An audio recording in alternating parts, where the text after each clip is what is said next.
ಹಿರಿಯ ಲೇಖಕ, ಕನ್ನಡ ಸಾಹಿತ್ಯ ಕ್ಷೇತ್ರದ ಅನರ್ಘ್ಯ ಗಣಿಯಾಗಿದ್ದ ಡಾಕ್ಟರ್ ನಾ ಡಿಸೋಜ ಕೊನೆಯುಸಿರೆಳೆದಿದ್ದಾರೆ. ಮಲೆನಾಡಿನ ಪರಿಸರದ ಉಳಿವಿಗಾಗಿ ಹೋರಾಡಿ ನೊಂದವರ ಪಾಲಿಗೆ ಬೆಳಕಾಗಿದ್ದ ದ್ವೀಪದ ದೀಪ ಆರಿ ಹೋಗಿದೆ. ನಾ ಡಿಸೋಜ ನಿಧನಕ್ಕೆ ಗಣ್ಯಾತಿ ಗಣ್ಯರು ಕಂಬನಿ ಮಿಡ್ತಿದ್ದಾರೆ. ಕಳಚಿತು ಕನ್ನಡ ಸಾಹಿತ್ಯ ಲೋಕದ ಮತ್ತೊಂದು ಕೊಂಡಿ. ಹಿರಿಯ ಸಾಹಿತಿ ಡಾಕ್ಟರ್ ನಾ ಡಿಸೋಜ ಇನ್ನಿಲ್ಲ. ದ್ವೀಪ, ಕಾಡಿನ ಬೆಂಕಿಯಂತಹ ಅತ್ಯದ್ಭುತ ಕಾದಂಬರಿಗಳನ್ನು ಬರೆದಿದ್ದ ಕನ್ನಡ ನಾಡಿನ ಹಿರಿಯ ಸಾಹಿತಿ ನಾ ಡಿಸೋಜ ವಿಧಿವಶರಾಗಿದ್ದಾರೆ. ವಯೋಸಹಜ ಕಾಯಿಲೆಯಿಂದ ಬಳಲ್ತಾ ಇದ್ದ 87 ವರ್ಷ ವಯಸ್ಸಿನ ಡಿಸೋಜ ಫಾದರ್ ಮುಲ್ಲಾ ಮಂಗಳೂರಿನ ಖಾಸಗಿ ಆಸ್ಪತ್ರೆಯಲ್ಲಿ ಕೊನೆಯುಸಿರೆಳೆದಿದ್ದಾರೆ.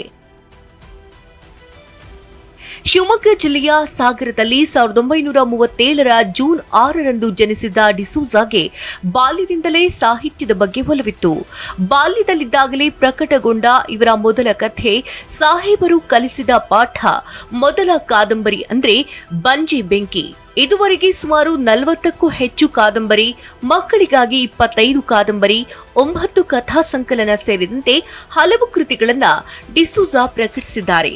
ಲೋಕೋಪಯೋಗಿ ಇಲಾಖೆಯಲ್ಲಿ ನೌಕರರಾಗಿ ನಿವೃತ್ತಿ ಹೊಂದಿರೋ ಡಿಸೋಜ ಸುಮಾರು 5 ದಶಕಗಳಿಂದಲೂ ಕನ್ನಡ ಸಾಹಿತ್ಯದ ಎಲ್ಲಾ ಪ್ರಕಾರಗಳಲ್ಲಿ ಕೃತಿ ರಚಿಸಿದ್ದಾರೆ.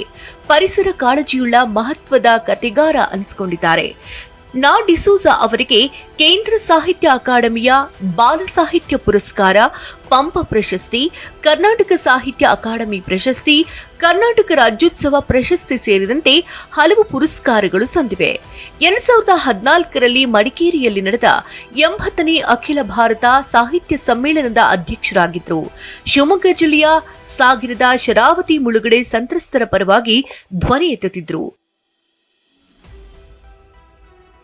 ಮಂಗಳೂರಿನಿಂದ ಇಂದು ಮಧ್ಯಾಹ್ನ 3ಕ್ಕೆ ಡಿಸೋಜ ಅವರ ಪಾರ್ಥಿವ ಶರೀರ ಸಾಗರ ತಲುಪಲಿದೆ.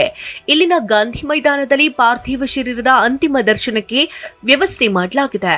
ಇನ್ನು ನಾಳೆ ಡಿಸೋಜ ಅವರ ಅಂತ್ಯಕ್ರಿಯೆಯನ್ನ ಸಾಗರದ ಚರ್ಚ್ನಲ್ಲಿ ನೆರವೇರಿಸುವುದಾಗಿ ಅವರ ಪುತ್ರ ನವೀನ್ ಡಿಸೋಜ ಹೇಳಿದ್ದಾರೆ. ಮಧ್ಯಾಹ್ನ ಅವರ ಸ್ವಗೃಹದಲ್ಲಿ ಅವರ ಪಾರ್ಥಿವ ಶರೀರವನ್ನು ದರ್ಶನಕ್ಕೆ ಇರುವ ವ್ಯವಸ್ಥೆ ಮಾಡ್ತಾ ಇದ್ವಿ. ಮತ್ತೆ ಮಂಗಳವಾರ ಬೆಳಿಗ್ಗೆ ನೆಹರು ಮೈದಾನ ಇಲ್ಲ ಟೌನ್ ಹಾಲ್, ಅದು ಇನ್ನು ಡಿಸೈಡ್ ಆಗಿಲ್ಲ, ಅವರ ಪಾರ್ಥಿವ ಶರೀರವನ್ನು ಇಡ್ತೀವಿ. ಮತ್ತೆ ಅವತ್ತೇ ಸಂಜೆ ಚರ್ಚ್ನಲ್ಲಿ ಅವರ ಅಂತ್ಯ ಸಂಸ್ಕಾರವನ್ನು ಮಾಡುವ ವ್ಯವಸ್ಥೆಯನ್ನು ಮಾಡ್ತೀವಿ. ಕವಿ ನಾ ಡಿಸೋಜ ಅವರ ನಿಧನಕ್ಕೆ ಮುಖ್ಯಮಂತ್ರಿ ಸಿದ್ದರಾಮಯ್ಯ, ಮಾಜಿ ಸಿಎಂ ಯಡಿಯೂರಪ್ಪ, ಕೇಂದ್ರ ಸಚಿವ ಎಚ್.ಡಿ. ಕುಮಾರಸ್ವಾಮಿ, ಬಿಜೆಪಿ ರಾಜ್ಯಾಧ್ಯಕ್ಷ ಬಿವೈ ವಿಜಯೇಂದ್ರ ಟ್ವೀಟ್ ಮೂಲಕ ಸಂತಾಪ ಸೂಚಿಸಿದ್ದಾರೆ.